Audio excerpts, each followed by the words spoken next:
Good morning, students. Our today's topic is versatile nature of carbon. Student, we have discussed in the beginning of this chapter that many of the things we use in our day-to-day life are made up of carbon compounds. In fact, we ourselves are made up of carbon compounds.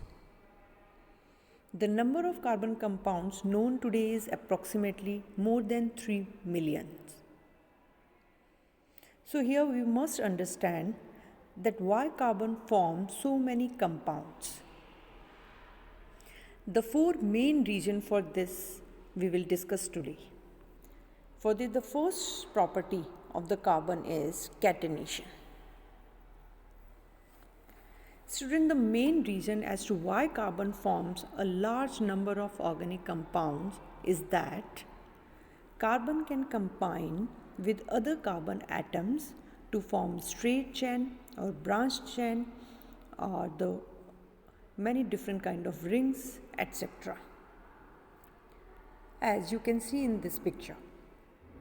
And this unique property of self-linking of carbon atoms through covalent bond to form long straight or branched chain and the rings of different sizes is called catenation.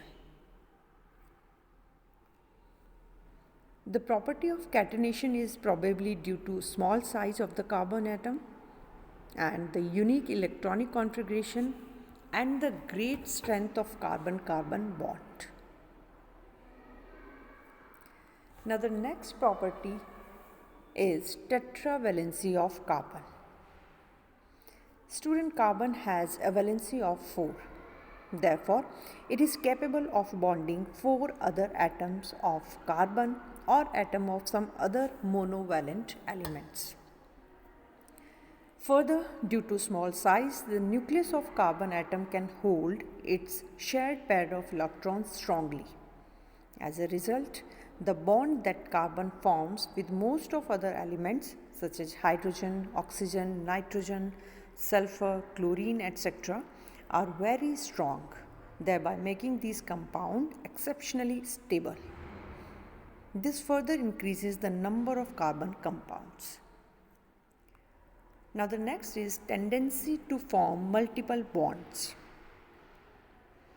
Student, due to small size, carbon also forms multiple bonds with other carbon atoms like oxygen, sulfur and nitrogen. And this multiplicity of carbon-carbon or carbon-oxygen and the carbon-nitrogen bond further increases the number of carbon compounds. As you can see in this diagram, carbon can form the single bond, double bond and triple bonds. Now the next is the isomers or isomerism. Student, in this chemistry, organic chemistry especially, we come across some compounds which have similar number of atoms but differ in physical and chemical properties, and these are called the isomers, and the phenomenon is called isomerism.